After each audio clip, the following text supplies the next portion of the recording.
మహబూబాబాద్ జిల్లా కొత్తగూడ మండల కేంద్రంలో నిర్వహించిన శ్రీ సంత్ సేవాలాల్ మహారాజ్ జయంతి వేడుకల్లో మాజీ ఎంపీ సీతారాం నాయక్ ముఖ్య అతిథిగా పాల్గొన్నారు. బంజారాల ఆరాధ దైవం సంత్ సద్గురు శ్రీ సేవాలాల్ మహారాజ్ 286వ జయంతి దేశవ్యాప్తంగా ఈ నెల రోజుల పాటు అంటే ఆయన జన్మించిన 15 ఫిబ్రవరి కనుక ఈ మాసమంతా ఘనంగా జరుగుతూ ఉన్నాయి. అందరికీ శుభాకాంక్షలు తెలియజేస్తూ మరి అనేక సంవత్సరాలుగా సేవాలాల్ మహారాజ్ జయంతిని చేస్తున్నాం. ఒక ఘనమైనటువంటి చరిత్ర బంజారాలకు ఉన్నది. ఈ దేశ హితం కోసం రక్షణ పురోగతిలో నిర్మాణంలో పాల్గొన్నటువంటి బంజారాలు చరిత్రకెక్కపోవడం బాధాకరం. లిఖితపూర్వక చరిత్ర లేక, చారిత్రక గ్రంథాలలో చోటు చేసుకోక, కొంతమంది అవగాహన రాహిత్యంతో బంజారాలపైన అనేక అనుమానాలు, అపోహలు, ఆరోపణలను చేస్తుంటే ఎదుర్కోవాల్సిన పరిస్థితి ఉంది.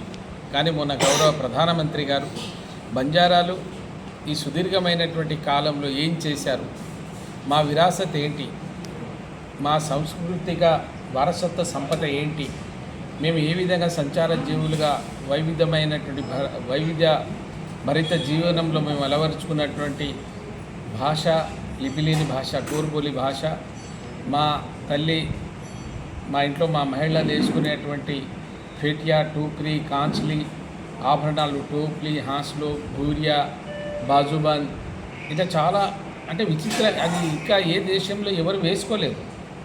దాంతోపాటు ప్రత్యేకమైనటువంటి ఆహారపు అలవాట్లు, ఇవి ఏవైతే మా జీవనయానంలో మొదలైనవో ఇవన్నీ వారసత్వ సంపదగా మారినాయి. రాను రాను వారసత్వ సంపద సంస్కృతిగా మారినాయి. అవే ఇప్పటికి కూడా కొనసాగుతూ ఉంది.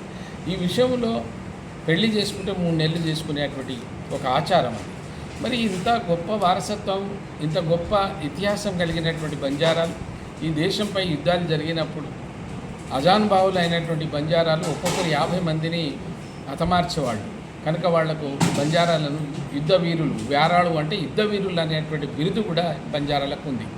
దేశం కష్టకాలంలో ఉన్నప్పుడు పశువుల్లోనే దేవతలు ఉంటారని వాటిని నమ్ముకొని వాటి సహకారంతో లదిని అనే రవాణా సంస్థను ఏర్పాటు చేసి వాళ్ళ జీవనాన్ని ప్రారంభించారు. దేశ విదేశాల్లో ఉండేటువంటి ఈ బంజారాలు ఈ లదిని ద్వారా దేశంలో ఆహార ధాన్యాలు, నిత్యావసర వస్తువులు, చివరికి రాజులకు, సైనికులకు ఆయుధాలను కూడా వాళ్ళు అందించి గూఢచారులుగా కూడా పనిచేశారు. ఇదంతా చరిత్ర ఉంది, కళ్ళ ముందు కనబడుతుంది. మరి ఇన్ని రోజులు భాష అర్థం కాలేదు, మేము సంచారులుగా స్థిరంగా లేవు కనుక ఎవరికి తెలియలేదు. ఇప్పుడు మా ఇతిహాసం ఉంది, చేసినటువంటి పనులు కళ్ళ ముందు పార్లమెంటే ఉంది. మరి ఇటువంటిప్పుడు కూడా ఈ చరిత్రకు రాకపోవడం ఒక బాధాకరంగా ఉంది. అందుకోసం నేను కళాకారులను, ఇప్పటికైనా చరిత్రకారులు మా మీద కొంత సర్వేలు చేసి మా చరిత్రను బయటకు తీస్తే మా మీద ఉన్నటువంటి అపోహలు తొలగుతాయనేది ఒకటి.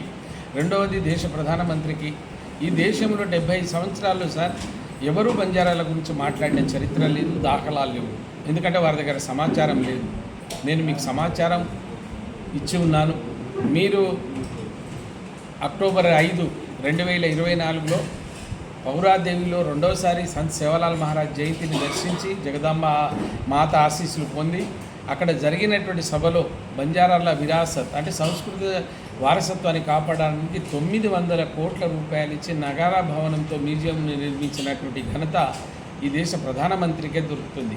మరి అంత లోతున చేసుకున్న మీరు మాకు ఉన్నటువంటి ఈ 3 సమస్యలు ఉంటేనే జాతి ఉంటుంది, ఉంటేనే మాకు గౌరవం ఉంటుంది, ఉంటేనే మేము గౌరవప్రదమైనటువంటి జీవనాన్ని కొనసాగించగలుగుతాం. అందులో మొదటిది, మొన్ననే మీకు తెలుసు 5 ఎంపీలతోటి మంత్రి గారికి మేము సంత్ సేవాలాల్ మహారాజ్ జయంతిని అధికారికంగా నిర్వహించమని సార్ మేము నివేదిక ఇచ్చి ఉన్నాం, అప్లికేషన్స్ ఇచ్చి ఉన్నాం. రెండవది, మా భాషని 8th షెడ్యూల్లో చేర్చమనేది కూడా మా ప్రార్థన ఉంది.